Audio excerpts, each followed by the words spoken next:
As-Sunnah, As-Sunnah, As-Sunnah Foundation. As-Sunnah, As-Sunnah, As-Sunnah Foundation. কোরআন মানব জাতির মুক্তির সনদ, কোরআন আমাদের গাইডবুক। অথচ সমাজের খুব কম মানুষই কোরআন বোঝেন বা বোঝার চেষ্টা করেন। বছর জুড়ে কোরআন চর্চার লক্ষ্যে শুরু হলো আস-সুন্নাহ ফাউন্ডেশনের যাবৎকালের সর্ববৃহৎ প্রতিযোগিতা কোরআন বর্ষ। 2024 রমজান থেকে 2025 রমজান পর্যন্ত 6 ধাপে অনুষ্ঠিত হতে যাচ্ছে আল কুরআনুল কারীম পাঠ ও প্রতিযোগিতা। বিজয়ীদের জন্য থাকছে 3টি উমরাহ, 1টি কম্পিউটার, 5টি ব্যক্তিগত লাইব্রেরি, 6টি কিন্ডেল রিডার সহ 15 লক্ষ টাকার মূল্যবান সব পুরস্কার। আল্লাহ সুবহানাহু ওয়া তাআলা আমাদেরকে ভালো কাজে একে অন্যের সঙ্গে প্রতিযোগিতায় অবতীর্ণ হওয়ার নির্দেশ করেছেন। সুতরাং আসুন কোরআন চর্চার এই মহা আয়োজনে, কোরআনের এই বিশাল প্রতিযোগিতায় সামিল হয়ে নিজেদেরকে কোরআনের জ্ঞানে সমৃদ্ধ করি, জীবনকে করি কোরআনময়। পার্থিব সমস্ত মহামূল্যবান পুরস্কার জেতার পাশাপাশি আল্লাহ সুবহানাহু ওয়া তাআলার কাছ থেকে অফুরন্ত বিনিময় লাভের এই সুযোগটি যেন আমাদের কারোর হাতছাড়া না হয়। তাহলে আর দেরি নয়, শুরু করুন এখনই কোরআন বর্ষ, বছরব্যাপী কোরআন চর্চার এক অনন্য আয়োজন। আস-সুন্নাহ। আসসালামু আলাইকুম ওয়া রাহমাতুল্লাহি ওয়া বারাকাতুহু। আলহামদুলিল্লাহ, সালাতু ওয়াসসালামু আলা রাসূলিল্লাহ ওয়া বা'দ। সুপ্রিয় দর্শক শ্রোতা ভাই বোন, দেশ কিংবা প্রবাস যে যেখান থেকে দেখছেন, আপনাদের সকলকে সাদর আমন্ত্রণ জানাচ্ছি আস-সুন্নাহ ফাউন্ডেশনের স্টুডিও থেকে। আপনারা দেখছেন আস-সুন্নাহ ফাউন্ডেশন আয়োজিত সাপ্তাহিক সরাসরি প্রশ্নোত্তরমূলক অনুষ্ঠান শরীয়ত সমাধানের 224তম পর্ব। প্রিয় দর্শক, অন্যান্য দিনের মতো আজও ইনশাআল্লাহ তাআলা আপনাদের সঙ্গে আমরা ঘন্টা ব্যাপী থাকছি এবং আপনাদের করা জীবন জিজ্ঞাসার উত্তর কোরআন এবং হাদিসের আলোকে দেওয়ার চেষ্টা করছি। ওমা তৌফিক ইল্লা বিল্লাহ। আপনার যে কোনো জিজ্ঞাসা কোরআন এবং হাদিসের আলোকে তার উত্তর পেতে আমাদের এই পোস্টের মন্তব্যের ঘরে বাংলায় পরিষ্কার করে প্রশ্নটি লিখুন এবং আমরা আপনাদের বেশি থেকে বেশি সংখ্যক প্রশ্নের উত্তর দেওয়ার চেষ্টা অব্যাহত রাখবো ইনশাআল্লাহ তাআলা। প্রিয় দর্শক, আপনারা এই লাইভ অনুষ্ঠানটি দেখতে পাচ্ছেন আমাদের ভেরিফাইড ফেসবুক পেজ থেকে, As Sunnah foundation verified Facebook page থেকে, আমাদের ভেরিফাইড ইউটিউব চ্যানেল এবং আমাদের অন্যান্য পেজ ও চ্যানেলসমূহ থেকে একযোগে। জ্ঞানের অনুষ্ঠানটি অন্যদের দেখবার সুবিধার্থে শেয়ার করে দিতে না ভুলি, যাতে অন্যরাও এখান থেকে আলো গ্রহণ করতে পারেন এবং কারো কোনো জিজ্ঞাসার উত্তর যেন তিনি পেয়ে যান। প্রিয় দর্শক, আমাদের লাইভ অনুষ্ঠানের শুরুতেই ফাউন্ডেশনের কোনো আপডেট থাকলে সেটি আমরা সাধারণত দিয়ে থাকি। আজকে দেওয়ার মতো আপনাদের কাছে আপডেট হলো আস-সুন্নাহ ফাউন্ডেশনের নতুন আয়োজন, দক্ষ এবং যুগের চ্যালেঞ্জ মোকাবেলায় উপযোগী দায়িল্লাহ গড়ে তোলার লক্ষ্যে ডিপ্লোমা ইন ইসলামিক দাওয়া এই কোর্সটি শুরু হয়েছে। আলহামদুলিল্লাহ, গেল 1 সপ্তাহ ধরে ক্লাস শুরু হয়েছে এবং মেধাবী আলেমদের মধ্য থেকে বাছাই করে 20 জন আলেমকে নিয়ে আমাদের এই যাত্রা শুরু। 1 বছর তারা প্রশিক্ষণ গ্রহণ করবেন এবং 1 বছর পর আমরা আশা করছি যে তারা দক্ষ এবং যুগের চ্যালেঞ্জ মোকাবেলার উপযুক্ত দায়িল্লাহ হিসেবে নিজেদেরকে তারা গড়ে তুলতে পারবেন। এবং এই কোর্সটি থেকে আমাদের অনেক স্বপ্ন যে এটিকে আমরা ধীরে ধীরে আরও সম্প্রসারণ করি, দেশের তরুণ এবং উদীয়মান আলেমদেরকে আমরা প্রশিক্ষণের আওতায় এনে তাদেরকে প্রশিক্ষণ দিয়ে সময়ের চ্যালেঞ্জগুলো তারা যেন বুঝতে পারেন, সেই সাথে তারা যেন মুখলেস, নিষ্ঠাবান, মুত্তাকি দাঈ ইলাল্লাহ হতে পারেন, সেই প্রচেষ্টা আমরা অব্যাহত রাখব। এছাড়া আস-সুন্নাহ ফাউন্ডেশনের স্বাবলম্বীকরণ প্রজেক্ট 2024 চলমান আছে। বিভিন্ন জেলায় ইতিমধ্যে স্বাবলম্বীকরণ উপকরণ বিতরণ করা হয়েছে, বাকি জেলাগুলোতে বিতরণের কার্যক্রম চলমান রয়েছে। আলহামদুলিল্লাহ, মসজিদ কমপ্লেক্সের কাজ বেশ কিছুটা এগিয়েছে, পাইলিংয়ের কাজ, কিন্তু ডিজাইনে কিছুটা মডিফিকেশন থাকার কারণে সেটা আপাতত সীমিত সময়ের জন্য বন্ধ আছে। ইনশাআল্লাহ কিছুদিনের মধ্যে আবার পুরোদমে কাজ শুরু হবে। প্রিয় দর্শক, আমরা ইতিমধ্যে অনেকগুলো প্রশ্ন পেয়েছি, চলুন আমরা তাহলে প্রশ্ন উত্তরে প্রবেশ করি। অনেকগুলো প্রশ্ন আমরা দেখতে পাচ্ছি ইতিমধ্যে এসে গেছে। তাহমিদ লিখেছেন, মসজিদে হারানো জিনিসের ঘোষণা দেওয়া যাবে কিনা? মসজিদে যদি কারো কোনো জিনিস হারিয়ে যায় তাহলে সেটার ঘোষণা দেওয়া আর মসজিদের বাইরে হারিয়ে যাওয়া জিনিসের ঘোষণা মসজিদে দেওয়া দুটি কি এক নাকি ভিন্ন? এটা নিয়ে ওলামা এবং স্কলারদের মধ্যে দুটি ভিন্ন মত রয়েছে। তবে মৌলিকভাবে সব ওলামা ইকরামই একমত যে মসজিদ এটা মানুষের কোনো হারানো জিনিসের ঘোষণা দেওয়ার জায়গা নয়। কারণ আবু দাউদ সহ বিভিন্ন হাদিসের কিতাবে পরিষ্কারভাবে বর্ণিত হয়েছে, নবী করিম সাল্লাল্লাহু আলাইহি ওয়াসাল্লাম বলেছেন, যদি কেউ মসজিদে তার হারানো কোনো জিনিসের ঘোষণা দেয়, কোথাও হারিয়েছে সেই জিনিসের ঘোষণা যদি মসজিদে দেয়, তাহলে সেক্ষেত্রে সেই ব্যক্তিকে যেন জবাবে বলা হয় লা রাদ্দাহুল্লাহু আলাইক, অর্থাৎ তোমার হারিয়ে যাওয়া জিনিসটা আল্লাহ তোমাকে ফিরিয়ে না দেখ। এই কথা তাকে বলা এক ধরনের ভৎসনা করা, তার মানে উৎসাহিত করা, সেজন্য এই কাজটি না করে। তো এই জন্য মসজিদের মধ্যে হারানো জিনিসের ঘোষণা দেওয়া না জায়েজ এবং নিষিদ্ধ, এ ব্যাপারে কোনো দ্বিমত কোনো আলেমের নেই। তবে যেমনটি শুরুতে বলছিলাম যে অনেক ওলামা ইকরাম বলেছেন যে মসজিদের বাইরের হারানো জিনিসের ঘোষণা তো মসজিদে দেওয়া নিষেধ, সেটা তো বলাই বাহুল্য। মসজিদের ভেতরে যদি কোনো জিনিস হারিয়ে যায় তাহলে মসজিদে থাকা উপস্থিত মুসল্লিদের কাছে ঘোষণা দেওয়াকে কোনো ওলামা ইকরাম জায়েজ বলেছেন, তবে অনেকে সেটিকেও নিষেধ বলেছেন। তো এই জন্য আমরা খোলাস এবং সারাংশে এসে বলতে চাই, মসজিদে কোনো প্রকার হারানো জিনিসের ঘোষণা দেব না আমরা, এবং মসজিদে হারানো জিনিসের ঘোষণা সেটা মসজিদে হারাক আর বাহিরে হারাক, উভয় অবস্থাতেই মসজিদে হারানো জিনিসের ঘোষণা দেওয়াটা অনুচিত এবং নিষিদ্ধ হাদিসের আলোকে। তবে যদি মসজিদের ভেতর হারিয়ে যায় তাহলে মসজিদের দরজায় বা মসজিদের মুখে বাহিরের অংশে দাঁড়িয়ে ঘোষণা দেওয়া যেতে পারে, বা সেখানে কোনো প্রকার ঘোষণার ব্যবস্থা নেওয়া যেতে পারে। এছাড়া কেউ কোনো কিছু পেয়েছেন মসজিদের ভিতর, তিনি বলতে পারেন যে আমি পেয়েছি, এই জিনিসটা কারোর হলে নিয়ে যান, সেটা ভিন্ন বিষয়। কিন্তু যার জিনিস হারিয়েছে তিনি ঘোষণা দেওয়ার জন্য মসজিদকে ব্যবহার করবেন না। আসলে মসজিদ দুনিয়াবি এ জাতীয় কাজের জন্য নয়, মসজিদ জনকল্যাণের জন্য এবং মানুষের বিবিধ কল্যাণ সাধন করবার জন্য মসজিদ ব্যবহৃত হবে। ব্যক্তি স্বার্থ বা ব্যক্তির প্রয়োজন পূরণের জন্য মসজিদ এটাকে ব্যবহার করা মসজিদের শান এর খেলাফ এবং পরিপন্থী। এজন্যই মসজিদের মধ্যে এমনকি নিজের প্রয়োজন পূরণের জন্য ভিক্ষা চাওয়া মানুষের কাছে বা হাত পাতা, সেটাও অনুচিত। এগুলো মসজিদের বাইরে করা দরকার, এবং যথাসম্ভব মসজিদকে ইবাদতের জায়গা এবং দুনিয়াবি কোনো কাজ যদি করতে হয় সেটা হবে জনকল্যাণমূলক কাজের কেন্দ্র। সেই হিসাবে সেটি হতে পারে যেমন সমাজের মানুষের কীভাবে কল্যাণ সাধন করা যেতে পারে সেই চিন্তা, সেই ভাবনা, সেই আলোচনা, এগুলো মসজিদে হতে পারে। অতএব মসজিদে হারানো জিনিসের ঘোষণা দেওয়া থেকে আমরা বিরত থাকব। মাসুম মাহমুদ আপনি লিখেছেন, আমি আগামী বছর হজে যাওয়ার নিয়ত করেছি। আসুন্নাহ ফাউন্ডেশন এবছর যে হজ প্রশিক্ষণ এর আয়োজন করেছে আগামী বছর সেটি হবে কিনা, তাহলে আমি আগামী বছর প্রশিক্ষণ অংশগ্রহণ করতে চাই। জি ভাই মাসুম আহমদ, আসুন্নাহ ফাউন্ডেশন থেকে প্রতি বছরই আমরা আল্লাহর ঘরের মেহমানদের জন্য, হজযাত্রীদের জন্য প্রশিক্ষণের ব্যবস্থা নিয়ে থাকি।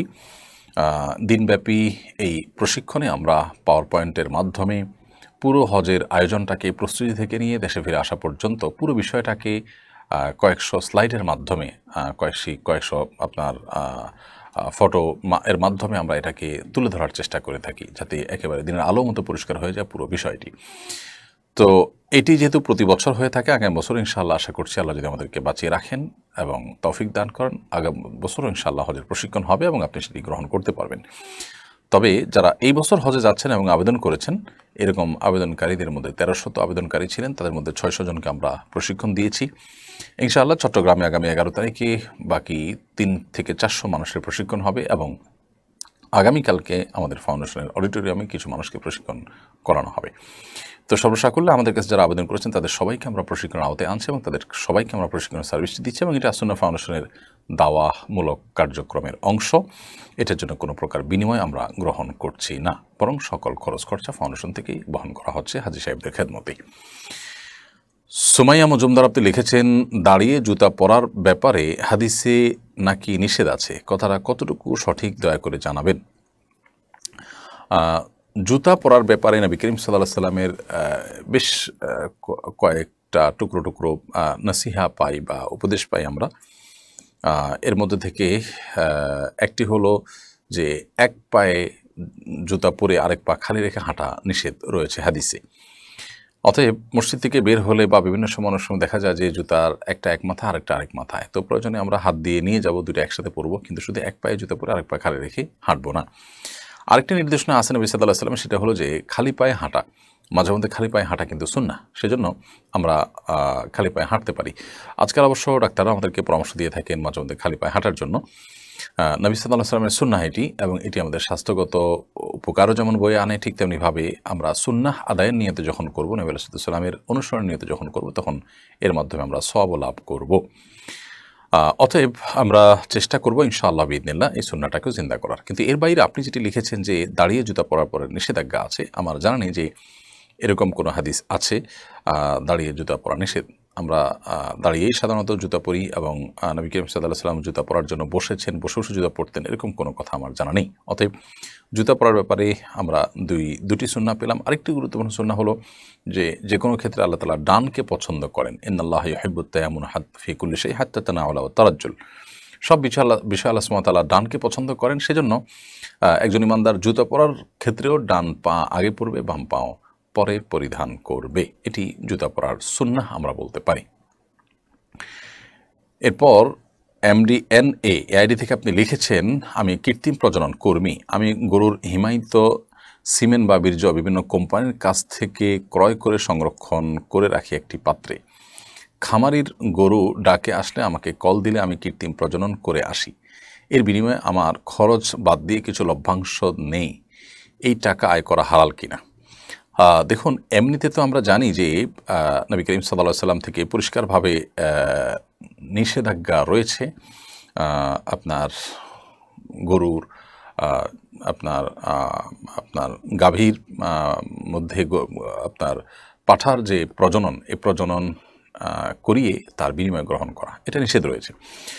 তো এই নিষেধাজ্ঞার ব্যাপারে আপনার বিভিন্ন ব্যাখ্যা বিশ্লেষণ রয়েছে। সবগুলোকে সামনে রাখলে যেটি আমাদের সামনে পরিষ্কার হয় তা হলো যে এটার জন্য খরচ খরচা বা এটার জন্য যখন একটা বিশেষ প্রক্রিয়ার ব্যাপার স্যাপার থাকবে তখন বিনিময় আপনি গ্রহণ করতেই পারেন, কিন্তু তা যদি না হয় তাহলে তুচ্ছ জিনিসের বিনিময় গ্রহণ করার ব্যাপারে মূলত নিষেধাজ্ঞা রয়েছে। অনেক মুহাদ্দিসগণ বলেছেন এখানে উদ্দেশ্য হলো যে তুচ্ছ জিনিসের বিনিময় যেন মানুষ গ্রহণ না করে, বরং এগুলো যেন মানুষ একে অন্যের সাথে সহযোগিতামূলকভাবে আদান প্রদান করে, এটি হলো মুখ্য উদ্দেশ্য। কিন্তু তার জন্য যখন একটা অ্যারেঞ্জমেন্ট থাকে, ব্যবস্থাপনা থাকে, এখানে ব্যয়ের ব্যাপার থাকে, ইনভেস্টের ব্যাপার থাকে, সময়ের ব্যাপার থাকে, তখন সেটার বিনিময় গ্রহণ করা যাবে। সেই হিসাবে ইনশাআল্লাহ আপনি এটার বিনিময় গ্রহণ করতে পারেন। এরপরে প্রশ্ন করেছেন KM হাফিজুর রহমান। আপনি লিখেছেন, আমার বাবা মৃত্যুর আগে আমার আম্মাকে বলেছেন আমরা যে ঘরে থাকি সে ঘরে যেন না থাকি, কিন্তু আমাদের বাহিরে জায়গা না থাকার কারণে এখনও এখানেই থাকছি। এখন আমাদের বিপদ আপদ লেগেই আছে, আমাদের করণীয় কি? আপনার বাবা কোনো ঘরে থাকতে নিষেধ করেছেন, সেজন্যই আপনাদের বিপদ আপদ লেগে আছে, এরকমটি মনে করবার কোনো কারণ থাকতে পারে না। তিনি নিষেধ করেছেন কোন বিবেচনা থেকে, কি কারণে, সেটা আল্লাহ তাআলা ভালো জানেন। তবে এটা ঠিক যে বিভিন্ন সময় বিভিন্ন ঘরবাড়ি, বিভিন্ন বাসা, এগুলোতে মানুষ যখন থাকে তখন অনেক সময় দেখা যায় বিপদ আপদ লেগে থাকে, বেবরকতি বা অকল্যাণ থেকে থাকে। তো আশ-শু'মু ফিল মারআতি ওয়াল মাসকানি ওয়াদ দাব্বাহ, এই ধরনের একটা বর্ণনা রয়েছে যে আপনার আবাসন বা থাকার জায়গা, এখানে কখনো কখনো দেখা যায় অকল্যাণ এর মুখোমুখি মানুষ হয়। এরকম পরিস্থিতিতে আপনি সেই ঘর বা সেই বাড়ি পরিবর্তন করার উদ্যোগ নিতে পারেন। তবে আপনার বাবা নিষেধ করেছেন তাই সেখানে আপনার অকল্যাণ আসছে, নিষেধাজ্ঞা লঙ্ঘন করছেন, ব্যাপারটিকে এভাবে যোগ বিয়োগ করার সুযোগ নেই, বরং এটি এমনিতেই হতে পারে। আবার হতে পারে যে কাকতালীয় আপনার কাছে মনে হচ্ছে ঘরের সাথে সংশ্লেষ আছে, তেমনটি হতে পারে। তবে যেহেতু ঘরের মধ্যে অকল্যাণ বা বেবরকতির সম্ভাবনা থাকে, সেজন্য আপনি ঘর বা আবাসন চেঞ্জ করতে পারেন। আর যদি আপনার চেঞ্জ করার সামর্থ্য না থাকে তো এটা আপনার জন্য শরিয়া দৃষ্টি কিন্তু কোনো আবশ্যিক কোনো কিছু নয়। মাসুম আহমদ লিখেছেন, আমি আগামী বছর হজে যাব। আপনার প্রশ্নের উত্তর আমরা দিয়েছি। মারিয়াম জাহান সীমা লিখেছেন, আমি যে জায়গায় নামাজ পড়ি তার পাশে ড্রেসিং টেবিলের আয়না আছে, আমার নামাজের মধ্যে আয়নার দিকে নজর চলে যায়, এদিকে আমার নামাজ হবে? আমরা যখন সালাত আদায় করব তখন এমন কোনো কিছু আমাদের দৃষ্টি সীমানার মধ্যে থাকা উচিত নয় যা আমাদের সালাতের মনোযোগকে নষ্ট করে, সালাতের মনোযোগে ব্যাঘাত সৃষ্টি করে। অতএব আমরা যখন সালাত আদায় করব ঠিক আমাদের সামনে যদি আয়না থাকে এবং সেই আয়না যদি আমাদের চোখ পড়ে, অর্থাৎ আমাদের দৃষ্টির সীমানার মধ্যে থাকে, তাহলে সেক্ষেত্রে সেটা অনুচিত হবে। হয় আমি তার ডানে বামে এমন কোনো জায়গায় দাঁড়াবো যে আয়না চোখ পড়বে না, অথবা পেছনে দাঁড়াবো যে এত দূরে চোখ যাবে না, অথবা কিছু দিয়ে আয়না ঢেকে নিব, এমনটি করা আমাদের উচিত এবং কর্তব্য। তারপরও যদি এরকমটি না করে আমরা আয়নাকে সামনে রেখে নামাজ আদায় করে ফিরি, নামাজ হয়ে যাবে, কিন্তু নামাজটি মাকরুহ হবে, আমাদের মনোযোগ নষ্ট হওয়ার মতো বিষয় সেখানে থাকার কারণে। বিশেষ করে যদি কেউ আয়নার দিকে তাকায় সেক্ষেত্রে নামাজ মাকরুহ হবে। নবী করিম সাল্লাল্লাহু আলাইহি ওয়াসাল্লাম, বুখারীর একটি বর্ণনা মতে, তাকে একবার সালাত আদায় করবার জন্য এক টুকরো কাপড় দেওয়া হয়েছে, তিনি তার উপরে দাঁড়িয়ে সালাত আদায় করেছেন। কাপড়টি বেশ কারুকার্য খচিত ছিল। তখন নবী সাল্লাল্লাহু আলাইহি ওয়াসাল্লাম সালাত শেষ করে বললেন যে আমাকে এই কাপড় কে দিয়েছে, এটি আমার মনোযোগে ব্যাঘাত সৃষ্টি করছিল। তখন পরিবর্তন করে একটা প্লেন কাপড় দেওয়া হয়, তারপর তিনি সালাত আদায় করেছেন। এখান থেকে বোঝা যায় নামাজের মনোযোগ নষ্ট হতে পারে, এরকম কোনো কিছু দৃষ্টি সীমানার মধ্যে রেখে সালাত আদায় করা অনুচিত। সেই বিবেচনায় আমরা আয়নার বিষয়টিকে মাথায় রেখে সালাত আদায় করব, যে সামনে যেন না থাকে, থাকলেও যেন আমাদের দৃষ্টি সেখানে না পড়ে। তাইবা ইসলাম, আপনি লিখেছেন মোটা হওয়ার জন্য বা হাইট ডেভেলপের জন্য ওষুধ সেবন করা যায় আছে কিনা। আমি যতটুকু জানি এই জাতীয় ওষুধগুলো বেশিরভাগ ক্ষেত্রেই স্বাস্থ্যের জন্য ক্ষতিকর এবং এগুলোর নানা রকমের সাইড এফেক্ট আছে। এবং যদি এরকম কোনো সাইড এফেক্ট না থাকে এবং স্বাস্থ্যগত কোনো সমস্যার দিক না থাকে তাহলে আপনি এগুলো ব্যবহার করতে পারেন, ক্ষতিকর কোনো কিছু যদি না থাকে। আর যদি সেরকম কোনো কিছু থাকে তাহলে আপনার জন্য এটা ব্যবহার করা যায় না। কারণ আল্লাহ সুবহানাহু ওয়া তাআলা বলেছেন ওয়ালা তাকতুলু আনফুসাকুম, তোমরা নিজেদেরকে ধ্বংস করো না। আল্লাহ বলেছেন ওয়ালা তুলকু বিআইদিকুম ইলা তাহলুকা, তোমরা নিজেদেরকে ধ্বংসের দিকে ঠেলে দিও না। তো এই জন্য আমরা চেষ্টা করব যথাসম্ভব এই জাতীয় ক্ষেত্রে এমন বিষয় যেন না হয় সেদিকটা খেয়াল করতে, যে বিষয়টি আমাদের কি বলে ক্ষতির কারণ হতে পারে, সমস্যার কারণ হতে পারে। সেরকম কিছু না হলে সেটি জায়েজ আছে। এমনি রায়হান কাবির আকাশ আপনি লিখেছেন, আমি জেনারেল পড়ুয়া একজন ছাত্র। আলহামদুলিল্লাহ, আমি আপনাদের কথা শুনে অনেক কিছু শিখেছি। আমার সামনে যদি স্পষ্ট বিদআতি কাজ হয় এবং সেই বিদআতি কাজে বাধা প্রদান না করি তাহলে কি আমার গুনাহ হবে? ভাই রায়হান, আপনার সামনে যদি কোনো বিদআতের কাজ হয় তাহলে আপনি চেষ্টা করবেন সেই বিদআতের কাজের বিরোধিতা করা এবং তার প্রতিবাদ জানানো।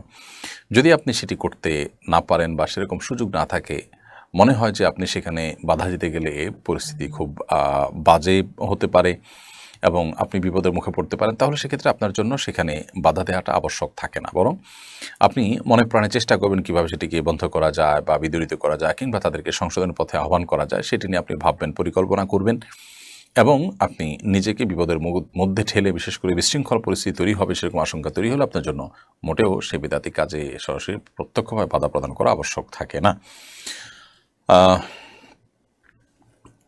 এরপরে প্রশ্ন করেছেন MX নূর আলম, আপনি লিখেছেন আমি ফেসবুক ও ইউটিউবে ফলোয়ার ও সাবস্ক্রাইবার সেল করে থাকি, এটা কি জায়েজ? ভাই নূর আলম, এ বিষয়ে উত্তর দেওয়াটা আসলে খুব কঠিন এবং জটিল। কারণ ফেসবুকে আপনি যে ফলোয়ারদেরকে আনছেন বিভিন্ন পেজে, সেই ফলোয়ারদেরকে আনছেন কিভাবে, কোন প্রক্রিয়া, কি দেখিয়ে আনছেন, এরপরে তাদেরকে সেল করে দিলেন, ওই ফলোয়ারদেরকে ওই ফলোয়ার সমেত কোনো পেজ বা গ্রুপকে সেল করে দিলেন, তারা আবার সেখানে অন্য কিছু মার্কেটিং করলো, এখানে প্রতারণার কোনো ব্যাপার স্যাপার আছে কিনা, আমি এই বিষয়ে উত্তরটাকে স্কিপ করে যাচ্ছি। এ বিষয়ে আর একটু ভেবে চিনতে, আর একটু ঘেটে বা এ বিষয়ে ওলামাদের অন্য কোনো ফতোয়া থাকলে তার সাথে মিলিয়ে তারপর উত্তর দিতে হবে। বিধা আপনার এই প্রশ্ন উত্তরটা আমরা স্কিপ করে যাচ্ছি। ইনশাআল্লাহ বিদিনিল্লাহ আমরা এই প্রশ্ন উত্তরটা পরবর্তীতে দেওয়ার চেষ্টা করব, আপনি আবারও চেষ্টা করবেন মেহরবানি করে। রবিউল ইসলাম আপনি লিখেছেন কোরআনের বার্তা বইটা দিয়ে সারা বছর উপকৃত হওয়া যাবে কিনা? কেন নয়। কোরআনের বার্তা এই বইটি, আমাদের তারাবি সালাতে কোরআনের বার্তা বইটিতে আমরা যদিও রমদানের উপযোগী করে, তারাবির উপযোগী করে ভাগ করেছি, কিন্তু শুরুতে 6 দিন শুধুমাত্র 1.5 পারা করে, এরপরে বাকি প্রত্যেক দিন 1 পারা করে। আমরা যদি চাই যে আমি প্রতি 30 দিনে পুরো কোরআনের সামারি জানবো, পুরো কোরআনের নোট জানবো, তাহলে এই বইটি আমার জন্য বিরাট বড় সহায়ক ভূমিকা রাখবে ইনশাআল্লাহ তাআলা। কারণ এখানে আমরা প্রত্যেক পারার সামারি লিখে দিয়েছি মাত্র 4-5 পৃষ্ঠায়। আপনি প্রতিদিন 4-5 পৃষ্ঠা পড়তে আপনার কয় মিনিট সময় লাগবে? পুরো পারার সামারিটা আপনি জানলেন এবং এভাবে বারবার যখন আপনি পড়বেন তখন পুরো বই সম্পর্কে ইনশাআল্লাহ তাআলা আপনার একটা মৌলিক ধারণা হয়ে যাবে, কোরআন সম্পর্কে একটা ভালো ধারণা আপনার তৈরি হবে ইনশাআল্লাহ তাআলা। অতএব আপনি নির্দ্বিধা এটি করতে পারেন, বরং আমি মনে করি যে এটি আপনার করা উচিত।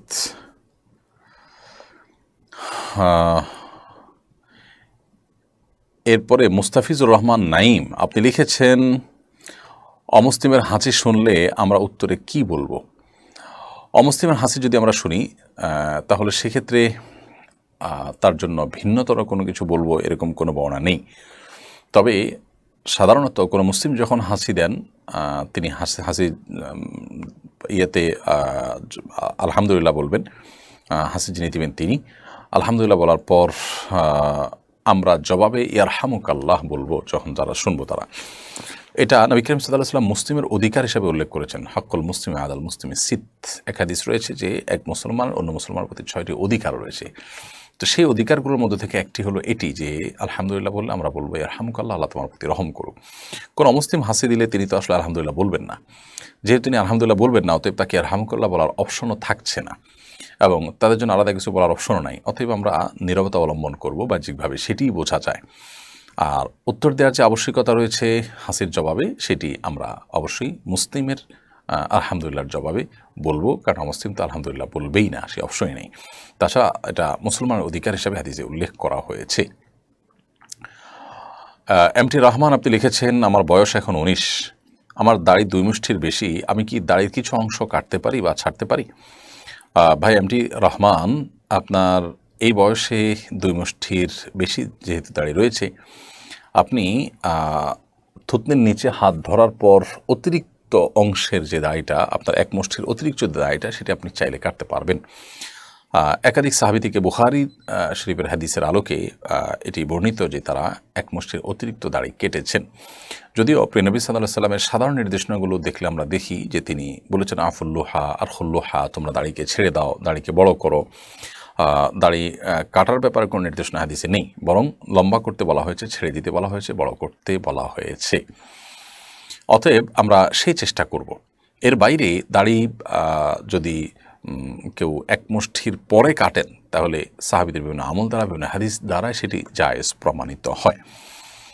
বিশেষ করে যখন সেটি অনেক বড় হওয়ার কারণে আপনার বিড়ম্বনা তৈরি হবে, পেশাবের ছিটা আসবে, বোতামের তেলে লাগাতে সমস্যা হবে, জাতীয় সমস্যা যদি তৈরি হয়, তাহলে সেক্ষেত্রে আরও বেশি এটা আপনার জন্য জায়েজ। আপনার সাধারণ অবস্থাতেও এটি জায়েজ রয়েছে। যদিও আরবের ওলামা ইকরাম দাড়ির ব্যাপারে তাদের নির্দেশনা হলো যে দাড়ি লম্বা করতে থাকো, এবং সেটা যত লম্বাই হয় হোক, কাটাকাটির দরকার নেই, এবং তারা কাটাকাটির অবকাশও আছে বলেন না, কারণ হাদিসে শুধু লম্বা করতে বলা হয়েছে, কাটা কথা বলা হয়নি। নবী সাল্লাল্লাহু আলাইহি ওয়াসাল্লাম হাদিসে সাহাবীদের আমল দ্বারা প্রমাণিত, সেটাকে অবশ্য তারাও স্বীকার করবার সুযোগ নেই, অস্বীকার করার সুযোগ নেই, কারণ সেটি বুখারী শরীফ হাদিসে কিতাবে বর্ণিত হয়েছে। অতএব খোলাসা কথা হলো, আপনার যদি 2 মুষ্টির বেশি দাড়ি লম্বা হয়ে যায়, তাহলে সেক্ষেত্রে আপনি 1 মুষ্টির অতিরিক্ত অংশ কেটে সুন্দর করে এটাকে পরিপাটি করতে পারবেন। পারভিন সুলতানা তাসনোভা এআইডি থেকে আপনি লিখেছেন, এখন টয়লেট আর বাথরুম একসাথে থাকে, আমরা গোসল করতে যাওয়ার সময় কি টয়লেটের দোয়া পড়ে যাব? গোসল যখন আমরা করতে যাব, তখন বাহির থেকে বিসমিল্লাহ বলে আমরা ঢুকতে পারি, যেহেতু ভেতরে প্যান বা কমোড এবং আমাদের শাওয়ারের যে স্প্রে, সেটা যেহেতু পাশাপাশি থাকে সাধারণত এবং কোনো আড়াল থাকে না, বিধায় ওখানে গিয়ে আল্লাহর নাম আমরা নেব না, বাহির থেকে বিসমিল্লাহ বলে তারপরে গিয়ে ভেতরে ওযুর যে অন্যান্য কার্যক্রম, হাত ধোয়া, মুখ ধোয়া, সেগুলো আমরা করে তারপর গোসল করব। সেক্ষেত্রে ওযুর যে সুন্নাহ বিসমিল্লাহ পড়া, সেটাও আদায় হয়ে যাবে, আবার টয়লেটের মধ্যে আল্লাহর নাম নেওয়া যে মাকরুহ, সেটি থেকেও আমরা বেঁচে থাকতে পারবো। শামিমা পারভিন আপনি লিখেছেন, আমার স্বামী সারাদিন কাজ করেন, বাড়িতে আসার পর পরিবারকে সময় না দিয়ে ফোন নিয়ে পড়ে থাকেন, এতে আমাদের দূরত্ব তৈরি হচ্ছে, পরিবারকে সময় না দেওয়ার কারণে সে কি গুনাহগার হবে? এটি আসলে আপেক্ষিক বিষয়। পরিবারকে সময় না দেওয়ার কারণে তিনি গুনাহগার হতে পারেন যদি সেটা চরম পর্যায়ে হয়, কোনোভাবেই পরিবারের দিকে খেয়াল করছেন না, তাদের মৌলিক প্রয়োজন পূরণের দিকেও মনোযোগ দিচ্ছেন না, এরকম যদি হয় তাহলে তিনি গুনাহগার হতে পারেন। আর যদি সেরকম না হয় তাহলে তিনি গুনাহগার না হলেও এটি তার তাকওয়ার জন্য ক্ষতিকর। এটি আল্লাহ সুবহানাহু ওয়া তাআলা যে বলেছেন, ওয়াশিরুহুন্না বিল মারুফ, তোমরা তোমাদের স্ত্রীর সাথে বসবাস করবে, পরিবারের সাথে বসবাস করবে সুন্দরভাবে। এই সুন্দরভাবে উত্তম রূপে বসবাসের পরিপন্থী হওয়ার কারণে এটি অবশ্যই তার জন্য অনুচিত, উত্তম কাজ, এবং এটি তার তাকওয়ার জন্য ক্ষতিকর। পুরুষ হোক আর নারী, প্রত্যেকে পরিবারের এক সদস্যদের একে অন্যকে পর্যাপ্ত সময় দেওয়া উচিত সাধ্য অনুযায়ী। অহেতুক মোবাইলে, সোশ্যাল মিডিয়াতে ডুবে থাকা এবং নানা রকমের আসক্তি, সেটা টেলিভিশন হোক, মোবাইল হোক, এগুলো নিয়ে ডুবে থাকা, এটা কখনো প্রশংসনীয় কোনো কাজ নয়। এটা আমাদের স্বাস্থ্যের জন্য যেমন ক্ষতিকর, মানসিক স্বাস্থ্যের জন্য ক্ষতিকর, আমাদের পারিবারিক জীবনকে সুন্দর এবং সৌহার্দ্যপূর্ণ করার জন্য এটি বড় ধরনের প্রতিবন্ধকতা সৃষ্টি করে। সেজন্য একজন দায়িত্বশীল মুসলিম, তিনি নারী হোক আর পুরুষ হন, তিনি এই ধরনের আসক্তি থেকে বেঁচে থাকার জন্য আপ্রাণ চেষ্টা করবেন। আল্লাহ তাআলা আমাদেরকে তৌফিক দান করুন। এটি খুব ভয়াবহ রূপ পরিগ্রহ করেছে, বহু সংসারে অশান্তি, এমনকি ছাড়াছাড়ির পর্যায়ে পর্যন্ত চলে যায় শুধুমাত্র এই জাতীয় বিষয়ে স্বামী স্ত্রী পরস্পরের প্রতি দায়িত্বশীল না হওয়ার কারণে এবং সচেতন না হওয়ার কারণে। আমাদের উচিত নিজেদের ব্যাপারে নিজেদের কঠোর সিদ্ধান্তে আসা, যদি আমরা এই আসক্তি থেকে কোনোভাবে বের হয়ে আসতে না পারি। ফারজানা ইসলাম আপনি লিখেছেন, দিনের পথে অটুট থাকতে কি কি করণীয় দয়া করে বলবেন? দিনের পথে অটুট থাকবার জন্য সর্বপ্রথম দরকার হলো দৃঢ় সংকল্প, যে আমি আমার দিনের ব্যাপারে যদি সিরিয়াস হই, আমি যদি সত্যিকারের দিনদার হয়ে থাকি, আমি যদি বুঝে শুনে মুমিন হয়ে থাকি, তাহলে দিন এবং ইমানের পথ থেকে বিচলিত হওয়ার, বিচ্যুত হওয়ার কোনো সুযোগ আমার নেই। আল্লাহ সুবহানাহু ওয়া তাআলা কোরআনে একাধিক জায়গায় যারা ঈমান আনয়ন করার পর অটল অবিচল থেকেছে তাদের জন্য নানা সুসংবাদের কথা বলেছেন। আর ঈমান আনার পরে কেউ যদি অবিচল না থাকেন, অটল না থাকেন, তিনি যদি ছিটকে পড়েন, তাহলে সেক্ষেত্রে তার সেই ঈমানের কোনো মানে আর থাকে না। এজন্য দিনের পরে অটুট থাকার জন্য তার গুরুত্বটাকে বুঝে দৃঢ় সংকল্প থাকা, যে কোনোভাবে আমি দিনের ব্যাপারে কম্প্রোমাইজে যাব না এবং আমার অবস্থানটা অটুট রাখবো, সেই চেষ্টা আমাদের করতে হবে। এক, দ্বিতীয়ত যে কাজটি করতে হবে তা হলো আল্লাহ সুবহানাহু ওয়া তাআলার কাছে বেশি বেশি দোয়া করতে হবে। একটি নির্দিষ্ট দোয়ার কথা আমরা বলতে পারি কোরআন কারীমের, সেটি আল্লাহ সুবহানাহু ওয়া তাআলা নিজে শিখিয়েছেন আমাদের। সেটা হলো রব্বানা লা তুযিগ কুলুবানা বা'দা ইয হাদাইতানা ওয়া হাব লানা মিন লাদুনকা রাহমাহ ইন্নাকা আনতাল ওয়াহ্হাব। হে আমাদের রব, আমাদের অন্তরকে আপনি বক্র করে দিবেন না, বিপদগামী করে দিবেন না, বিভ্রান্ত করে দিবেন না একবার হেদায়েত দেওয়ার পর। এই দোয়া আল্লাহ তাআলার কাছে আমরা করব। এর পাশাপাশি নবী করিম সাল্লাল্লাহু আলাইহি সাল্লামের শেখানো একটি দোয়াও আমরা বলতে পারি। তিনি আল্লাহ তাআলার কাছে দোয়া করতেন, আমাদেরকে শিখিয়েছেন, ইয়া মুকাল্লিবাল কুলুব সাব্বিত কুলুবানা আলা দীনিক। হে অন্তর পরিবর্তনকারী, আমাদের অন্তরকে আপনি আপনার দ্বীনের উপরে অটল অবিচল করে দিন। তো এই সমস্ত দোয়াগুলো আল্লাহ সুবহানাহু ওয়া তাআলার কাছে অর্থ এবং মর্ম বুঝে বুঝে কায়মনো বাক্যে নিবেদন করা যেতে পারে। তৃতীয়ত, দ্বীনের উপর অটল থাকবার জন্য দ্বীনি সোসাইটি, দ্বীনি সার্কেল মেনটেন করা উচিত, দ্বীনি পরিবেশে আমাদের থাকা উচিত। আল্লাহ সুবহানাহু ওয়া তাআলা বলেছেন, ইয়া আইয়ুহাল্লাযীনা আমানুত্তাকুল্লাহ ওয়া কুনু মাআস সাদিকিন। হে ঈমানদারগণ, তোমরা তাকওয়া অবলম্বন করো এবং সত্যবাদীদের সাথে, ভালো মানুষদের সাথে, যারা সত্যবাদিতা অবলম্বন করে তাদের সাথে থাকো বা তাদের সঙ্গ অবলম্বন করো। তো এই সত্যবাদিতার এই গুণ যাদের মধ্যে আছে বা ভালো মানুষ যারা আছে তাদের সাথে, যাদের ভেতর বাহির একরকম, কপটতা নেই, কোনো প্রকার প্রতারণা নেই, সরলতা আছে, নেফাক নেই, ঈমান আছে, ফিস্ক নেই, তাকওয়া আছে, সেই মানুষগুলোর সান্নিধ্যে যত বেশি আমরা থাকবো, তাদের কাছে যত বেশি থাকবো, উঠা বসা হবে, সেরকম পরিবেশে যত বেশি নিজেকে আমি আবদ্ধ রাখবো, তত বেশি ইনশাআল্লাহ বিইذনিল্লাহ আমার মধ্যে দিনের উপরে অটলতার গুরুত্ব এটি আঁচ হবে, অনুভব হবে এবং আমরা দিনের উপর অটল থাকতে পারবো। মনজুর আহমেদ চট্টগ্রাম থেকে সম্ভবত আপনি লিখেছেন, খারাপ স্বপ্ন দেখা থেকে বাঁচার উপায় কি? অনেক সময় মানুষ দুঃস্বপ্ন বা যে স্বপ্ন দেখে মানুষ ভড়কে যায়, ভয় পেয়ে যায়, এগুলো অনেক সময় শারীরিক দুর্বলতার কারণে হয়, মানসিক অবসাদগ্রস্ত থাকার কারণে হয়। অতএব সেটি যেন না হয় সেটি খেয়াল করা দরকার। অনেক সময় নির্ঘুম থাকার কারণে, অল্প ঘুমালে বা সামান্য ঘুমানোর সময় এই ধরনের পরিস্থিতি তৈরি হয়। এটারই নানা গবেষণা আছে, আপনি একটু খুঁজে দেখতে পারেন। আর এর বাইরে অর্থবহ স্বপ্ন যেগুলো মনে হচ্ছে যে ইঙ্গিতমূলক এবং সেটি দেখে আমি ভড়কে যাচ্ছি, তাহলে এরকম স্বপ্ন যেন না দেখি, তার জন্য আসলে বিশেষ কোনো উপায় আছে বলে আমার জানা নেই। তবে আপনি যেটি করতে পারেন তাহলে এই ধরনের স্বপ্ন দেখার পর সুন্নাহ এর আলোকে বাম পাশে আপনার যে অবস্থায় থাকেন সে অবস্থা আপনার হাতের বাম পাশে আপনি প্রতীকী থুথু ফেলবেন 3 বার, হালকা হালকা করে ঠোঁটের আগায় আপনি 3 বার থুথু করে আপনি প্রতীকী থুথু ফেলবেন।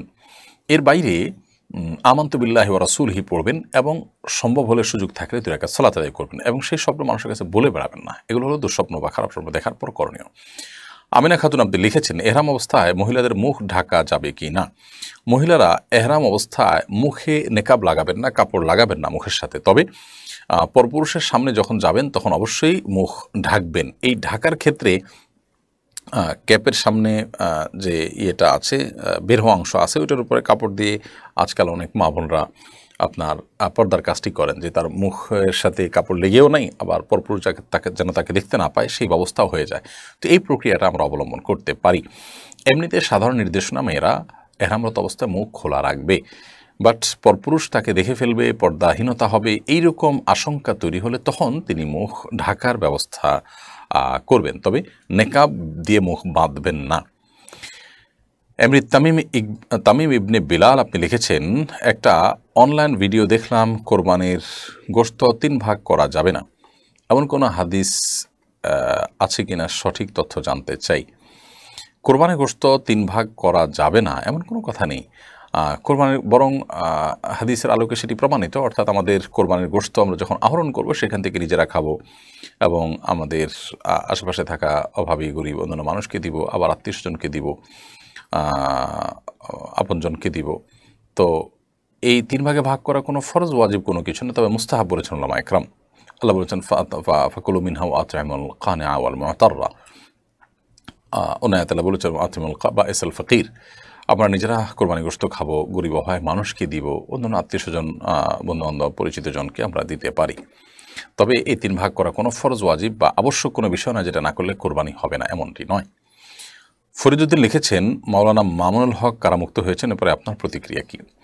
আর অনেকেই একই ধরনের প্রশ্ন করছেন, অগণিত মানুষ। ফরিদুদ্দিন ভাই, আপনার প্রশ্ন উত্তর আমরা বলতে চাই, মাওলানা মামুনুল হক হাফিজাহুল্লাহ তিনি কারামুক্ত হয়েছেন, এটাতে আমরা আনন্দিত। একজন আলেমী দ্বীন, দীর্ঘদিন কারাভোগ করেছেন এবং নানাভাবে তিনি কষ্টের মধ্যে ছিলেন, তার পরিবারের অবর্ণনীয় কষ্ট হয়েছে সন্দেহাতীতভাবে। তাদের সে কষ্ট আজ দীর্ঘদিন পরে হলেও ঘুচেছে আলহামদুলিল্লাহ। এটাতে সন্দেহাতীতভাবে একজন মুসলিম হিসাবে আরেকজন মুসলিমের বিপদ দূরে আমরা আনন্দিত। আল্লাহ রাব্বুল আলামিন তার এই মুক্তিকে স্থায়ী করুন এবং তার নামে যে সমস্ত মামলা মোকদ্দমা রয়েছে সবগুলোতে তিনি নির্দোষ প্রমাণ হয়ে তিনি আবারও তার ময়দানে ফিরে আসুন, সে প্রত্যাশা হাজারো লাখো মানুষের মতো আমাদেরও। আল্লাহ রাব্বুল আলামিন সারা বিশ্বের সমস্ত উলামা ইকরামের মর্যাদা, সমস্ত দিনদার মানুষের মর্যাদাকে হেফাজত করুন এবং তাদের মর্যাদাকে সমুন্নত রাখুন। তাদেরকে আল্লাহ তাআলা দ্বীনের জন্য আরও বিচক্ষণতার সাথে, আরও দৃঢ়তার সাথে, আরও কার্যকরভাবে, বলিষ্ঠভাবে ভূমিকা পালন করার তৌফিক দান করুন। সন্দেহাতীতভাবে আমরা তার মুক্তিতে আনন্দিত এবং আরও যে সমস্ত উলামা ইকরাম নানাভাবে আপনার জুলুমের শিকার রয়েছেন, নানাভাবে বিপদগ্রস্ত রয়েছেন, আল্লাহ সুবহানাহু ওয়া তাআলা তাদের সবাইকে উদ্ধার করুন, রক্ষা করুন, আমরা দোয়া করি। আল্লাহ রাব্বুল আলামিন আমাদের সবাইকে হেফাজত রাখুন। রাকিবুল ইসলাম আপনি লিখেছেন, মানুষ মারা গেলে পরিবারের লোকেরা সবাই যে কান্নাকাটি ও আহাজারি করে এ সম্পর্কে ইসলাম কী বলে? কান্নাকাটি করে কি একদমই নিষেধ? না, মানুষ মারা যাওয়ার পর কান্নাকাটি করা নিষেধ এমন কোনো কথা নেই। বরং নবী করিম সাল্লাল্লাহু আলাইহি ওয়াসাল্লাম তাঁর ছোট পুত্র সন্তান মৃত্যুর পর, জন্মের পর সন্তানের মৃত্যুতে নবী সাল্লাল্লাহু আলাইহি ওয়াসাল্লাম, ছেলের মৃত্যুতে নবী সাল্লাল্লাহু আলাইহি ওয়াসাল্লাম কেঁদেছেন, চোখের পানি পড়েছে। সাহাবীরা কেউ আশ্চর্য হয়েছেন, তখন নবী সাল্লাল্লাহু আলাইহি ওয়াসাল্লাম তাদেরকে জানিয়েছেন যে এটি কষ্টের কারণে, বিরহের বেদনায় এই পানি বের হয়ে থাকে চোখের, এটা স্বাভাবিক, এটা সহজাত বিষয়। অতএব কান্না করা দোষের নয়। তবে কান্না করতে গিয়ে কেউ যদি সীমালঙ্ঘন করেন, জামা কাপড় ছেঁড়াছিড়ি করেন, আওয়াজ করেন, চিৎকার চেঁচামেচি করেন, যেটা আল্লাহ সুবহানাহু ওয়া তাআলার ফায়সালার প্রতি এক ধরনের বিদ্রোহর প্রকাশ করে বা এই টাইপের কোনো কিছুকে ইন্ডিকেট করে, এরকম চিৎকার চেঁচামেচি করা বা জামা কাপড় ছেঁড়া বা ভাঙচুর করা, আছাড় করা বা মালাকুল মউতকে গালমন্দ করা বা আল্লাহর ফায়সালার প্রতি অসন্তোষ প্রকাশ করে কোনো কিছু করা, সেটা অবশ্যই নিষিদ্ধ এবং গুনাহের কথা। অতএব সে বিষয়ে আমাদেরকে সাবধান এবং সতর্ক থাকতে হবে। প্রিয় দর্শক, দেখতে দেখতে আমরা অনুষ্ঠানের ঠিক মাঝামাঝি এসে পৌঁছেছি। এই পর্যায়ে সময় হয়েছে ছোট্ট একটি বিরতিতে যাবার। আশা করছি আমাদের সঙ্গেই থাকবেন। বিরতির পর আমরা আবারও ফিরে আসছি শরীআহ সমাধান অনুষ্ঠানে। অসহায় দরিদ্রদের দারিদ্র্য দূরীকরণ ও স্বাবলম্বীকরণের লক্ষ্যে আসুন্নাহ ফাউন্ডেশন পরিচালনা করছে স্বাবলম্বীকরণ প্রকল্প। স্বাবলম্বীকরণ প্রকল্পের আওতায় এ যাবৎ প্রায় ৩,০০০ মানুষকে প্রশিক্ষণ ও স্বাবলম্বীকরণ উপকরণ প্রদান করা হয়েছে।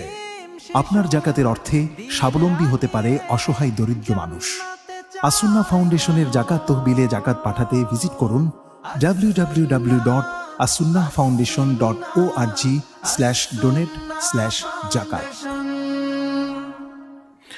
প্রিয় দর্শক, বিরতির পর আবার আপনারা স্বাগতম জানাচ্ছি শরীর সমাধান অনুষ্ঠানে। আপনারা দেখছেন আসুন্নাহ ফাউন্ডেশন আয়োজিত সাপ্তাহিক সরাসরি প্রশ্নোত্তর অনুষ্ঠান শরীর সমাধানের 224তম পর্ব।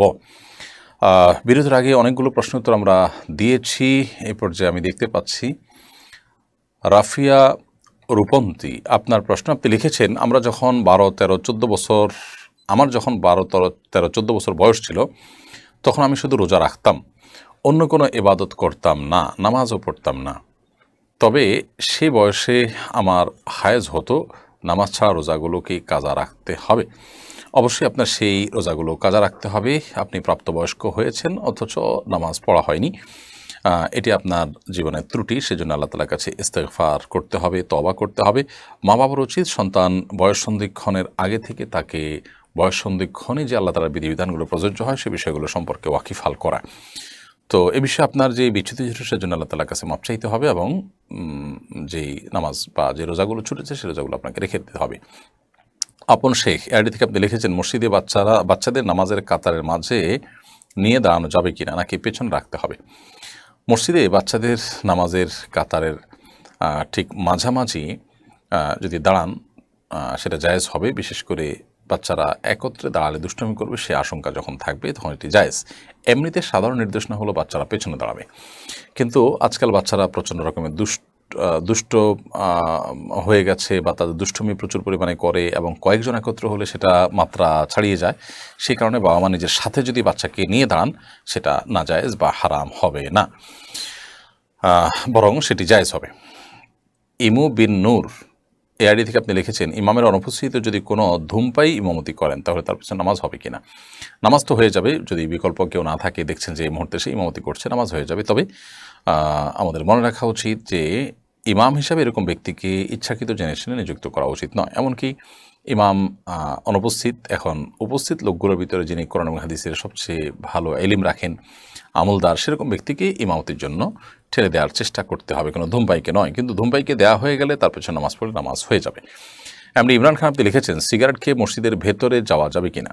আমাদের গ্রামের অনেকে সিগারেট খেয়ে গায়ে দুর্গন্ধ সহকারে মসজিদের ভেতর প্রবেশ করে, তাদের পাশে যারা থাকে তাদের অনেক কষ্ট হয়, এ বিষয়ে দয়া করে কিছু বলবেন।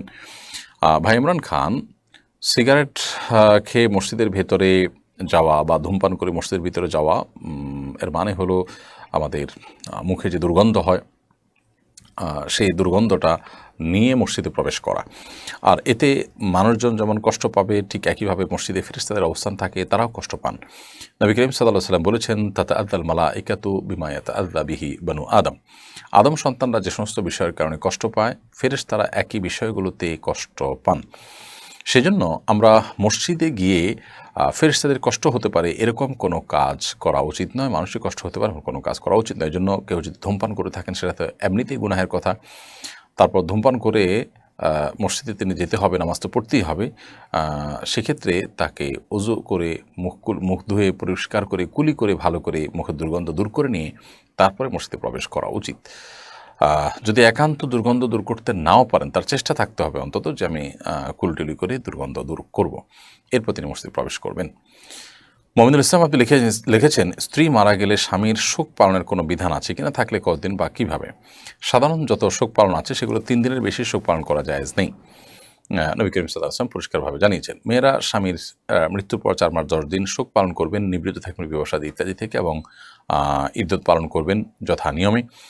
এর বাইরে স্বামী তার স্ত্রীর বিয়োগে, স্ত্রীর মৃত্যুতে তিনিও শোক পালন করবেন, কিন্তু সেটি 3 দিনের বেশি হবে না। অর্থাৎ শোক পালন বলতে বিয়ে শাদী থেকে বিরত থাকা, শোক প্রকাশ করা, এটা 3 দিন হবে, 3 দিনের বেশি হবে না। আর দুঃখ, বেদনা, কষ্ট, বিরহের যে জ্বালা, সেটা তো মানুষের জীবনভরই থাকতে পারে, সেটা তো আর কোনো নিয়ন্ত্রণ নেই। এমনি নাফিউল হাসান নবীন আপনি লিখেছেন, আমি জ্ঞান অর্জন করতে চাই, জেনারেল লাইন থেকে ইসলামিক জ্ঞান অর্জনের একটা শর্ট সিলেবাস দিলে উপকার হব। ভাই নাফিউল, আপনার দিনই জ্ঞান অর্জনের জন্য আমরা আপনাকে পরামর্শ করব কিছু বই পুস্তকের প্যাকেজ নেওয়া। এর ভিতরে কোরআন কারীমের একটি অনুবাদ আপনার কাছে থাকতে পারে, যে অনুবাদ এর আলোকে গোটা কোরআন আপনি বোঝার চেষ্টা করবেন, জানার চেষ্টা করবেন, কোনো আলেমের তত্ত্বাবধানে থেকে কোনো জায়গায় কনফিউশন হলে কোনো ভালো দক্ষ আলেমের শরণাপন্ন হবেন। এর পাশাপাশি হাদিসের একটি সংকলন আপনার কাছে থাকতে পারে, রিয়াদুস সালিহিন থাকতে পারে, এটা উৎসাহব্যঞ্জক। আর আমল, আমাদের দৈনন্দিন জীবনে আমলগুলোকে জানার জন্য যদি হয় তাহলে ফিকহুস সুনানি ওয়াল আসার আমিরুল হাসান রাহিমাহুল্লাহ, আব্দুল্লাহ জাহির অনুবাদ করেছেন, সেটি হতে পারে। তারপরে আল ফিকহুল মুয়াসসার হতে পারে, তারপর বুলুগুল মারাম হতে পারে, এরকম বিভিন্ন বই আছে, সেগুলো থাকতে পারে। সিরাতের জন্য রাহিকুল মাখতুম বা অন্য আরও ভালো ভালো বই আছে, সিরাতে মুস্তাফা রয়েছে 3 খণ্ডে, ইদ্রিস কান্দলবী রহমতুল্লাহ আলাইহি, সেটি থাকতে পারে। আর এর বাইরে আমাদের আরও অনেক বই পুস্তক আছে, যে বই পুস্তকগুলো আমাদের সাথে থাকতে পারে। যেমন আমাদের প্রত্যেকটা মানুষেরই কম বেশি সাহাবা একরামের সিরাত, জীবন ইতিহাস, খুলাফা রাশিদের জীবন ইতিহাস, এগুলো জানা থাকা দরকার।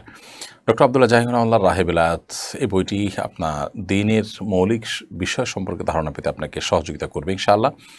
সেই সাথে আশরাফ আলী থানভী রহমতুল্লাহ আলাইহির ছোটো ছোটো কিছু পুস্তিকা আছে, যেগুলো খুবই গুরুত্বপূর্ণ সব মুসলমানদের জন্য, আদাবুল মুআশারাত ইত্যাদি, এগুলো আমাদের কাছে থাকতে পারে। আমরা আসুনা ফাউন্ডেশন থেকে যে কোরআন বর্ষের ঘোষণা দিয়েছি, সেখানে একটি পুরস্কার থাকছে পারিবারিক লাইব্রেরি। এই পারিবারিক লাইব্রেরিতে কমপ্লিট একটা ফ্যামিলিতে যতগুলো দিনী বই থাকার প্রয়োজন আছে সবগুলো আমরা এখানে দেওয়ার চেষ্টা করবো ইনশাআল্লাহ তাআলা। সেটি আপনার কাছে একটা আদর্শ হতে পারে, অনুকরণীয় হতে পারে। সেই তালিকাটি আমরা যথাসময় সেটি হয়তো আপনাদেরকে জানাতে পারবো ইনশাআল্লাহ তাআলা। এরপরে শফিকুল আইডি থেকে আপনি লিখেছেন, আমার আব্বুর একটা কাপড়ের দোকান আছে যাতে ছেলেদের জামা কাপড় বিক্রি করা হয়। এখন মালের জাকাত কিভাবে দিব? আপনার বাবার যে দোকান আছে সেখানে জামা কাপড় বিক্রি হয়, ছেলেদের জামা কাপড় বিক্রি হয়, সেখানে আপনি সম্পদের যে জাকাত দিবেন, যখন জাকাত কাউন্ট করবেন তখন যে মালগুলো আছে দোকানে স্টকে, গোডাউনে দোকানে, সে মালগুলো হিসেব করে বের করে সেগুলোর বিক্রয় মূল্য, এই মুহূর্তে এগুলো বিক্রি করতে গেলে কত টাকা পাওয়া যাবে, এটার মূল্য কত আছে সেটা বের করে তারপর 2.5% হারে জাকাত দিতে হবে।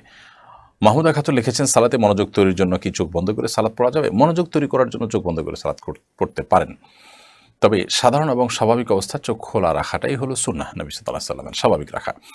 মনোযোগ আমার বেশি সৃষ্টি হয় চোখ বন্ধ করলে, না হলে মনোযোগ ধরে রাখা কঠিন হয়, তো মনোযোগ বৃদ্ধি করবার জন্য আমি চোখ বন্ধ করলাম, এটি জায়েজ আছে। এমনিতে সাধারণ অবস্থাতে স্বাভাবিকভাবে চোখ খোলা রাখাটাই হলো সুন্নাহ। আনিতা আখতার আপনি লিখেছেন, মেয়েদের পিরিয়ডের সময় কি হাতে গ্লাভস পরে কোরআন তেলাওয়াত করা যাবে?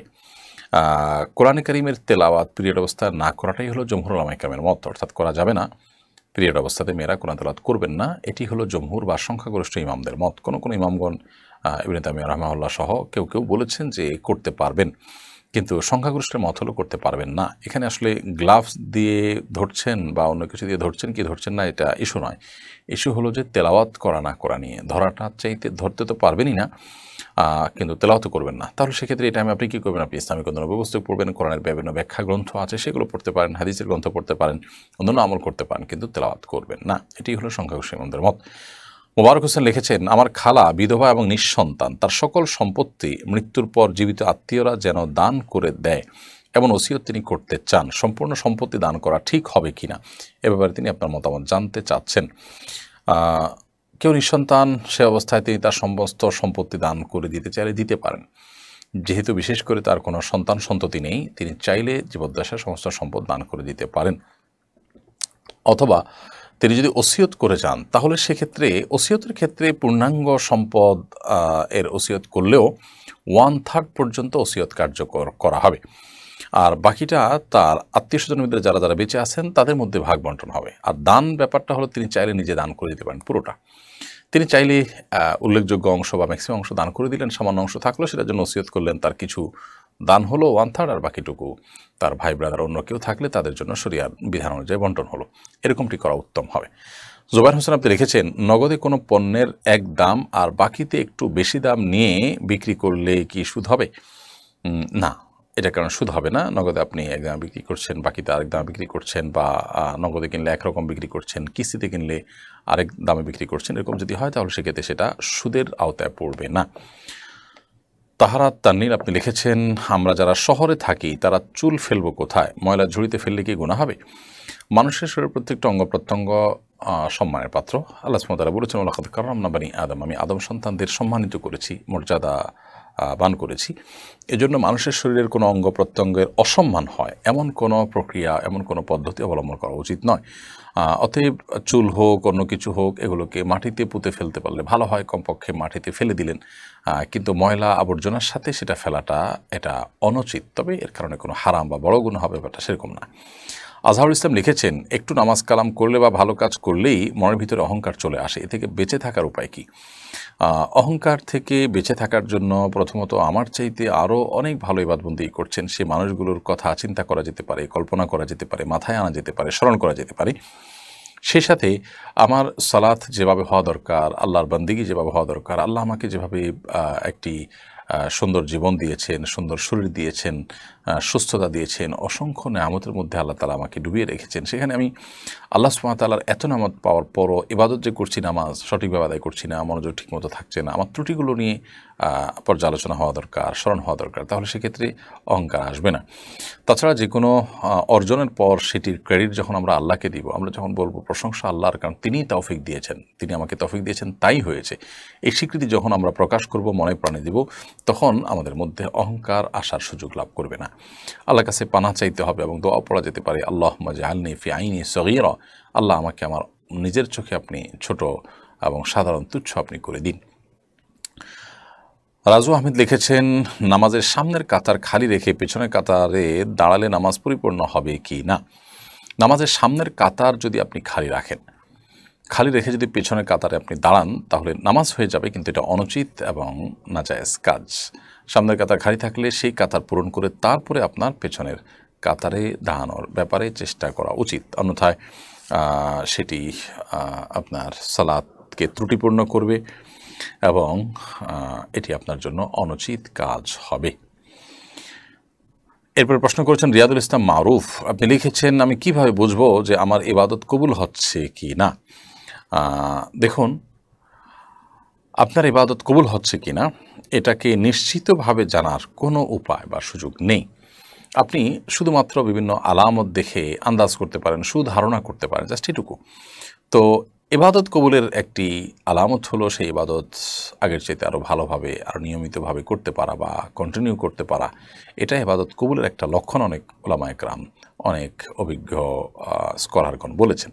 তো সেখান থেকে আমরা ধারণা করতে পারি যে আমাকে আল্লাহ সুবহানাহু ওয়া তাআলা একবার ইবাদত তৌফিক দিয়েছেন, একবার তো আবারও তৌফিক দিয়েছেন, সুন্দরভাবে করার তৌফিক দিয়েছেন, কায়মনোবাক্যে আমি করতে পারছি, তাহলে সম্ভবত আমার দোয়া ইবাদত আল্লাহ তাআলা কবুল করেছেন। তাছাড়া ইবাদত কবুলের যদি বাহ্যিক শর্তগুলো আমি পূরণ করে থাকি, হালাল উপার্জন থাকলো, শিরক মুক্ত থেকে আমি ইবাদত করছি, সুন্নাহ সম্মতভাবে ইবাদত করছি, তাহলে সেক্ষেত্রে সেই ইবাদত আল্লাহ সুবহানাহু ওয়া তাআলার কাছে কবুল হচ্ছে, সেই সুধারণাই আমাদের থাকবে ইনশাআল্লাহ তাআলা। মাহমুদা ঈশা ইয়াডি থেকে আপনি লিখেছেন কাউকে জন্মদিনের শুভেচ্ছা জানানো যাবে কিনা। জন্মদিন উপলক্ষে যত আনুষ্ঠানিকতা আছে এগুলো ইসলামের সাথে এগুলো যায় না, এবং ইসলামের যে আপনার ধ্যান ধারণা এর সাথে এগুলো সঙ্গতিপূর্ণ নয়। বরং জন্মদিন উদযাপনের যে প্রক্রিয়া, বিশেষ করে কেক কাটা ইত্যাদি, এগুলোর সাথে সুস্পষ্টভাবে অন্য ধর্মাবলম্বীদের ধর্মীয় বিশ্বাসের একটা সংশ্লেষ আছে। এ বিষয়ে একটু স্টাডি করলে আমরা অনেকেই জিনিসটি ক্লিয়ার হতে পারবো। আমরা ইনশাআল্লাহ বিদিনিল্লাহ বিষয়ে স্বতন্ত্র ভিডিওর মাধ্যমে আপনাদেরকে সতর্ক করার চেষ্টা করব, ইনশাআল্লাহ বিদিনিল্লাহ শেয়ার করার চেষ্টা করব। এমনিতে কারোর জন্মদিন উপলক্ষে আপনি তাকে শুভেচ্ছা জানান, তাতে আপনি কোনো গুনাহ করেছেন, অপরাধ করেছেন, ব্যাপারটা এমন নয়। কিন্তু জন্মদিন কেন্দ্রিক যে আনুষ্ঠানিকতা, সেটা হোক শুভেচ্ছা জ্ঞাপন, এটি আসলে ইসলামিক কোনো কালচার বা কৃষ্টি নয়। একজন মুসলিম হিসাবে আল্লাহ সুবহানাহু ওয়া তাআলা আমাকে যে কৃষ্টি দিয়েছেন, আমার যে সংস্কৃতি রয়েছে, সেটি আমার জন্য যথেষ্ট এবং পূর্ণাঙ্গ। অন্য ধর্মাবলম্বী মানুষদের কোনো কৃষ্টির, তাদের কোনো কালচার বা সংস্কৃতির অনুসরণ করা, এটা আমার জন্য উচিত নয়। মান তাশাব্বাহা বিকওমিন ফাহুয়া মিনহুম, নবী সাল্লাল্লাহু আলাইহি ওয়াসাল্লাম বলেছেন, কেউ কোনো জাতির অন্য ধর্মাবলম্বীর মানুষের সাদৃশ্য গ্রহণ করলে সে তাদের অন্তর্ভুক্ত হয়। তো এই জন্য আমরা এই জন্মদিনকে উইশ করার যে কৃষ্টি রয়েছে অন্য ধর্মাবলম্বীদের এবং তাদের থেকে এসেছে, সেটি অ্যাভয়েড করার চেষ্টা করাটাই উত্তম এবং উচিত কাজ হবে। এবারে নয়ন হোসেন আপনি লিখেছেন, বর্তমান সমাজে প্রচলিত বন্ধক কি ঠিক? বন্ধক দেয়া নেয়া বৈধ? কোরআন কারীমে আল্লাহ রাব্বুল আলামিন বন্ধক দেওয়া সম্পর্কে স্পষ্ট বলেছেন, কেউ যদি কারোর কাছ থেকে ইদা তাদায়ানতুম বিদাইনিন ফারিহানুম মাকবুদা, যখন ইদা তাদায়ানতুম বিদাইনিন ফাকতুবুহু, যখন আমরা লেনদেন করব একে অন্যের সাথে, তখন আমরা লিখে রাখবো। এবং যদি এমন হয় যে আমরা কোনো জায়গায় কারোর কাছ থেকে ঋণ নিতে গেলে তিনি আমাকে দিয়ে আনসেফ ফিল করতে পারেন, তাহলে সেক্ষেত্রে আমরা বন্ধক রেখে লোন নিতে পারি। কোরআনে পরিষ্কারভাবে বলেছে, বিধায় বন্ধক নেওয়া জায়েজ আছে, বন্ধক রাখাও জায়েজ আছে। কিন্তু বন্ধকি জিনিস যিনি লোন দিয়েছেন বন্ধক রেখে, তার জন্য ভোগ করা জায়েজ নয়। তিনি এটা রেখে দিবেন শুধুমাত্র গ্যারান্টি হিসাবে, তার যে লোন তিনি দিয়েছেন সেটা যদি আদায় করতে ঘড়িমসি করা হয়, তাহলে এটা বিক্রি করে বা উদ্যোগ নিয়ে তিনি এটার বিহিত করবেন, সেই চেষ্টা তিনি করতে পারেন। এর বাইরে আসলে বন্ধক দিয়ে তার সুবিধা গ্রহণ করাটা মাকরুহ, অনুচিত এবং নাজায়েজ কাজ। মিনহাজ রহমান আপনি লিখেছেন, গোসলের পর নামাজ পড়ার জন্য কি আবার ওযু করতে হবে? গোসলের পর নামাজ পড়ার জন্য আলাদা করে ওযু করার প্রয়োজন নেই, যদি গোসলটা আপনি সুন্নাহসম্মতভাবে করে থাকেন। সুন্নাহসম্মত গোসল কি? সুন্নাহসম্মত গোসল হলো শরীরের কোনো জায়গায় নাপাক লেগে থাকলে, সেটা কাপড় হোক, শরীর হোক, সেই জায়গাটাকে আগে আলতোভাবে ধুয়ে ফেলতে হবে। এরপর 2 হাতের কবজি ভালো করে ধুয়ে 3 বার, ঠিক অজুর মতো করে 3 বার কুলি, অজুর মতো নয়, অজুর নিয়ত করে একেবারে 3 বার কুলি, 3 বার নাকে পানি, মুখ ধোয়া, হাত ধোয়া এবং মাথা মাছরা করা। এরপরে পুরো শরীরে পানি ঢেলে আপনি গোসল শেষে 2 পায়ের গোড়ালি পর্যন্ত ধুয়ে আপনি চলে আসলেন। তাতে আপনার অজু দিয়ে গোসল শুরু হলো, গোসল শেষ, অজুর শেষ কাজটা পাও ধুয়ে আপনি বের হয়ে চলে আসলেন। এরপর আলাদা করে আপনার অজু করার কোনো প্রয়োজন নেই। অনেকে অহেতুক এরপর আবার অজু করতে থাকেন। একবার অজু আসে, সেই অজু আপনি থাকা অবস্থায় কোনো ইবাদতই করেন, এই অজু দিয়ে প্রয়োজন ছাড়া আবার অজু করার কোনো মানে হতে পারে না। সেজন্য গোসলের পর আর ওযু করার কোনো প্রয়োজন নেই, যদি সেটা সুন্নাহসম্মত গোসল হয়ে থাকে। যদি সুন্নাহসম্মত গোসল হয়নি, আপনি এমনিতে গোসল করে আসছেন, অথবা গোসল করতে গিয়ে আপনার ওযুভঙ্গ হয়েছে, বায়ু নির্গত হয়েছে, তাহলে সেক্ষেত্রে তো আপনি গোসল করে আবার ওযু করবেন। মোহাম্মদ আইমান আপনি লিখেছেন, মসজিদের দ্বিতীয় তলা নুরানি মাদ্রাসা করা যাবে কিনা? নুরানি মাদ্রাসা আপনি যদি মসজিদের দ্বিতীয় তলায় করতে চান তাহলে সেক্ষেত্রে সেটা করতে পারেন, কিন্তু সেখানে আবাসিক থেকে মসজিদের যে আদাব আছে সেগুলো যেন লঙ্ঘন না হয় সেটাই খেয়াল রাখতে হবে। বাচ্চারা পড়ে চলে গেল, কোরআনের ইলম হাসিল করলো, এটা তো জায়েজ আছে। আর যদি আবাসিক থাকতে হয় তাহলে ইতিকাফের নিয়ত করে থাকবে, শরীরের অন্যান্য বিধিবিধান যেন আপনার লঙ্ঘন না হয় সেই জিনিসটা খেয়াল করবেন। এগুলো অনেক গুরুত্বপূর্ণ বিধায় দোতলার নুরানি মাদ্রাসা হোক আর নিচতলা নুরানি মাদ্রাসা হোক বিধানে কী হবে। সেলিনা আক্তার আপনি ইউটিউব চ্যানেল থেকে আমাদের প্রশ্ন করেছেন, আমার বয়স 14, আমার অনেক চুলই পেকে গেছে, এখন কি চুল কলপ করা যাবে? চুল পেকে গেলে আপনি লাল কালার করতে পারেন, সেটা নিশ্চয়ই দেখতে অসুন্দর দেখায় না। সচরাচর 2-4টা চুল পাকলে সামান্য ওইটুকু চুল লাল কালার হলে পরে সুন্দরই লাগে। নবী করিম সাল্লাল্লাহু আলাইহি ওয়াসাল্লাম সাদা চুলকে অন্য কালারে পরিবর্তন করতে বলেছেন, তবে কালোকে পরিহার করতে বলেছেন। তিনি বলেছেন ওয়াজান্নাবু সাওয়াদ, তোমরা কালো কালার থেকে বেঁচে থাকবে। তো এই জন্য কালো কলব দিয়ে আপনি চুলের কালার পরিবর্তন করবেন না। বেগম ফেরদাউস আক্তার লিখেছেন, হারিয়ে যাওয়া জিনিস সাদকা জারিয়া করে দিলে তা কি জায়েজ হবে? হারিয়ে যাওয়া জিনিস, যার জিনিস তাকে খুঁজে বের করে দিতে হবে। তাকে খুঁজে বের করার জন্য যত রকমের প্রক্রিয়া হতে পারে, প্রচেষ্টা হতে পারে, তার সবগুলো আপনাকে অবলম্বন করতে হবে। আপনি সকল প্রক্রিয়া, সকল প্রচেষ্টা অব্যাহত রেখেছেন, তারপরও আপনি খুঁজে পাননি বা পাওয়ার কোনো সম্ভাবনা নেই, তাহলে এবার তার পক্ষ থেকে আপনি দান করে দিতে পারেন। কোনো গরিব মানুষকে, গরিব দুঃখীকে বা দানের কোনো খাতে আপনি দান করে দিতে পারেন। মোবাইল হসপিটাল রানীর বন্দরে আইডি থেকে আপনি লিখেছেন, সাদা চুল ও দাড়িতে বাজারের মেহেদি লাগানো যাবে কিনা? যাবে। বাজারের যে আর্টিফিশিয়াল মেহেদি আছে লাগানো যাবে, যদিও এটার উপর দিয়ে মনে হয় যে আলাদা প্রলেপ তৈরি হয়, তারপর এটি লাগানো যাবে, কারণ এই প্রলেপটা আসলে কেমিক্যালের কারণেই মনে হয়। এমডি ফারহান উদ্দিন আপনি লিখেছেন, মা তার সন্তানকে বলেন, তুই আমার ছেলে হলে এই কাজ করবি না, এ ধরনের কসমের বিধান কি? এটা কোনো কসমের মধ্যে পড়বে না, তবে মায়ের